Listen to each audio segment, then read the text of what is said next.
So I envision LA in 2050 being a creative space because I think that's really the future of everything. We're moving away from industrial models. The digital technology is opening up great opportunities to just be as innovative, as creative as possible, as inventive as human beings can be. I think that's really is the future. I think maybe part of it, we're scared of it. We're scared of what it takes to be a complete artist, because to me, that's what it takes to be a complete human, is to just be full of art. I think it's very important that people know the healing power of poetry. There is a transformative aspect of poetry. It happened in my life. Again, having been in the street completely in the worst aspect of the gang life, and then in an age where I felt like I needed to change, language, story, and poetry was very powerful for that. And I've seen it with others who who people have written off, and I've seen how the power of poetry begins to transform them. Extremely healing. All the arts are healing, and I think we have to really do everything we can to make LA an art-filled, creative, imaginative space with poetry right at the heart of it. So as poet laureate, I've been able to visit mostly libraries.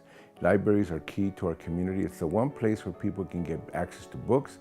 A lot of libraries exist where there is no bookstores. These poor, working class, mostly black and brown communities do not have access to books. If it wasn't for library, kids wouldn't get Charlotte's Web, all the way to Harry Potter, all the way to even my book. In other words, it's a place where it kind of equalizes everybody. You go in there and you have access to knowledge, history, great literature. So to me, libraries are key, that they become the dynamo of community engagement.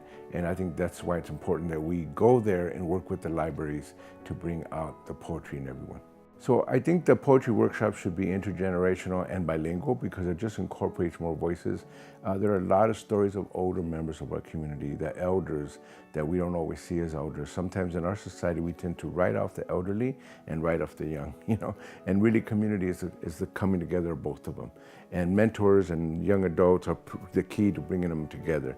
I think, again, these workshops will bring out people's stories, the value of their story, their voice, that don't get heard. With Hollywood looming over us, and Hollywood is so not diverse, so just the lens is very narrow and very money oriented. We need a place where other people's stories can be truly valued, and where I think eventually could impact Hollywood and radio and TV and all these other aspects of the city.